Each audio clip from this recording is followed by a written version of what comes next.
Now we come to this dramatic moment. Will you notice it?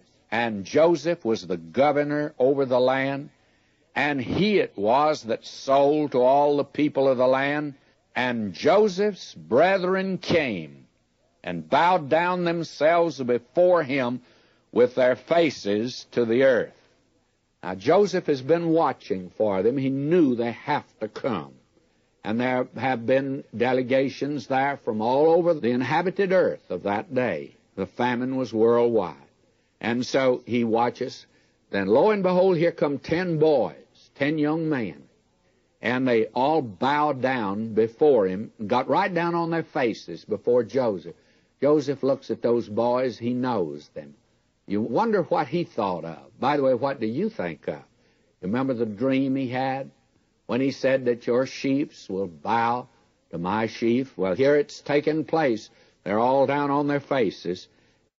Now verse 7, and Joseph saw his brethren, and he knew them. And the minute he did, believe me, he treated them rough.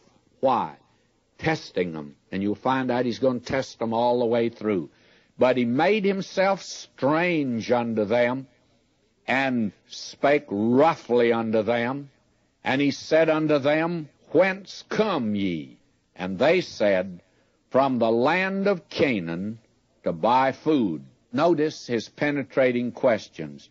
And Joseph knew his brethren, but they knew not him. And Joseph remembered the dreams which he dreamed of them, and said unto them, You're spies, to see the nakedness of the land you're come. And they said unto him, Nay, my Lord, but to buy food are thy servants come. We are all one man's sons. We're true men. Thy servants are no spies. And he said unto them, believe me, Joseph is pouring it on. He says to them, Nay, but to see the nakedness of the land you're come. And they said, Thy servants are 12 brethren, the sons of one man in the land of Canaan. Behold, the youngest is this day with our father, and one is not. But he happened to be the one is not. He's right there before them. May I say, this is quite a dramatic moment, is it not? And Joseph's not letting up on them. He's getting all the information he can from them. Joseph said unto them, That is it that I spake unto you of, saying, Ye are spies. And now he's going to give them a test. And he's going to find out as much as he can about his family without letting these brethren know who he is. Now he says for the third time in verse 14, Ye are spies. Verse 15, Hereby ye shall be proved by the life of Pharaoh. Ye shall not go forth hence, except your youngest brother come hither. You see, they mention the fact that they are 12 brethren, only 10 are there. So they explain, they said, one of them, our youngest brother, well, he's not here with us. He's with his father. And our other brother, well, he's not. That is, he's dead. That's what they think about Joseph. They think really he's dead. And Joseph now is attempting to make contact with this youngest brother, because these brethren are really half-brothers of his. And the boy Benjamin, he's now a young man, he's his full brother, and he wants to see him. And the way he does it, he said, Ye shall not go forth hence, except your youngest brother come hither. Send one of you, and let him fetch your brother, and ye shall be kept in prison, that your words may be proved, whether there be any truth in you, or else by the life of Pharaoh, surely ye are spies. And he put them all together into ward 3 days. He locked them up in the town Bastille. And these brethren, I tell you, it looks bad for them now. And they wonder. Verse 18, And Joseph said unto them the third day, This do and live, for I fear God. Now, if there was anything that would have given any inkling of an idea of who he was, this was it. He says, I fear God. Now, there were people in that day, and I couldn't prove this, my life depended on it, but there were many people in that day that apparently knew God, that they knew the way to God by sacrifice. That probably might not have excited the interest of these brethren or cast maybe a little suspicion about this man, but he at least gives a testimony for God. And I'd have you note that Joseph never misses an opportunity to give a testimony for God. And believe me, he's given a testimony here, because he's going to give God the glory as the one who is directing his life. I would have thought this might have caused the brothers to suspect who he might be. It might also have encouraged them in believing that they'd be treated justly at his hand. And apparently this made no impression on them. It doesn't look as if it did. Now he says to them, though, verse 19, if ye be true men, let one of your brethren be bound in the house of your prison.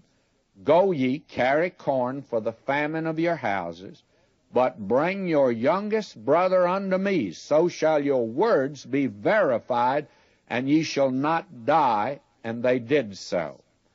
Now, the thing is that these men, and that's what they are, some of them, I suppose, 50-some-odd years old, these men now find themselves in a real predicament.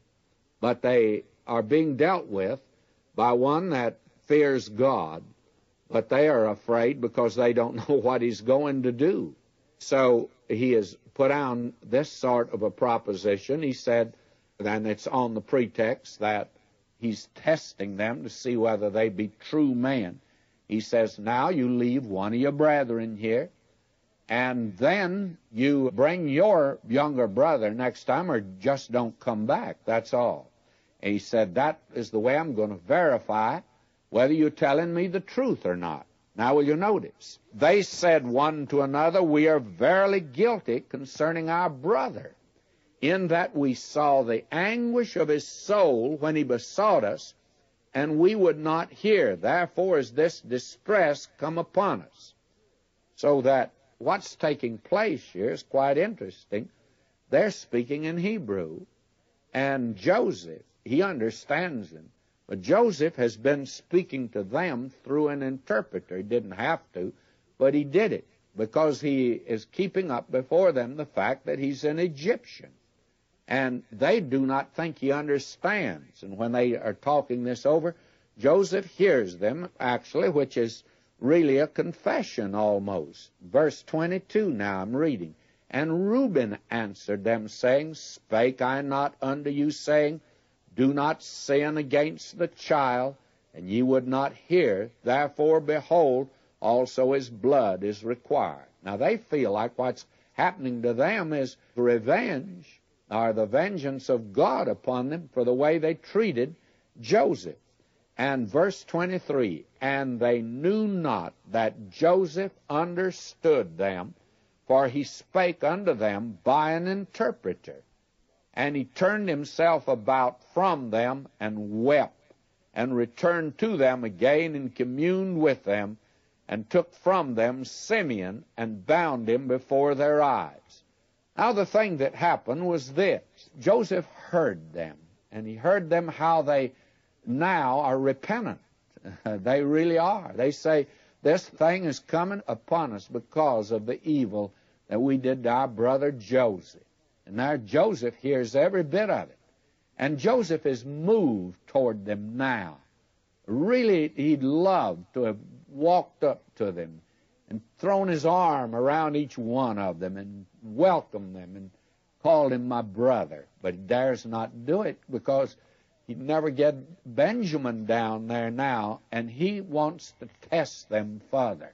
And we're going to see that a real test is coming up. Now they are going to leave one.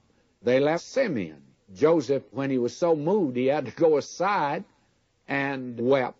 And then he washed his face and got rid of the tears, and he came in as if nothing had happened, you see. But he just couldn't refrain from weeping. So emotionally charged was he at this time.